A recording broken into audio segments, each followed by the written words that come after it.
Mr Deputy President, I rise to take note of the government response to an inquiry that again was conducted in the previous Parliament into the price of fresh food in New South Wales, and it was an inquiry that I instigated because I do think that this is an incredibly important issue, and it was the first parliamentary inquiry into food insecurity in New South Wales, and it certainly is timely. I think given the current economic crisis, the current recession that we find ourselves in, that we do need to be considering about the importance of fresh food and in particular the rise of food insecurity that is being suffered across New South Wales. I've spoken in this House previously about the figures.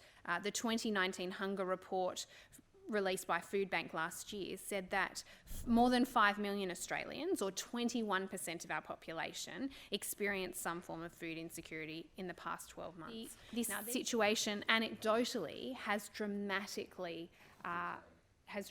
gotten worse as a result of the last of the COVID recession, and I expect that we will see those figures reflected in the Foodbank Hunger Report this year that will be released later this year. Because there's no doubt that food insecurity is going to be an incredibly important challenge that we need to address over the economic recession that we are currently in.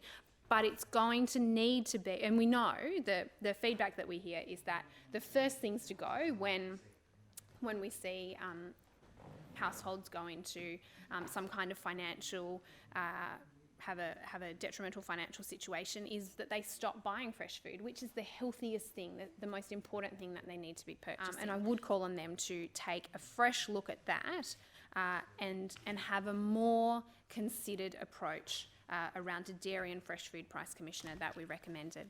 Just finally, Mr Deputy President, I wanted to talk on the issue of school lunches and school breakfasts. And I will acknowledge that the government did in the most recent budget give $8 million as a good first step to start a school breakfast program.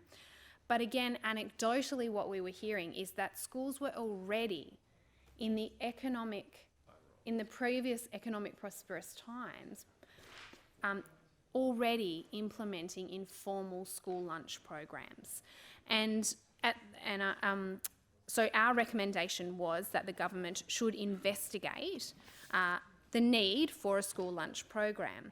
And I know that kids with empty tummies aren't able to learn. It is incredibly important, and the feedback that we receive from the school breakfast programs is that sometimes this is the only thing that child will eat. They will eat breakfast at the school and they won't actually eat again until they come back to the breakfast program again. So I would strongly encourage, as part of the recovery from this current economic recession that we find ourselves in, that the government considers giving more money to school breakfast programs, but in particular consider rolling out a school lunch program. This is something that is going to be incredibly important, and I think as we look at new ways of addressing our decline across the board in PISA and NAPLAN results, that we know that if kids are hungry, then they're not learning.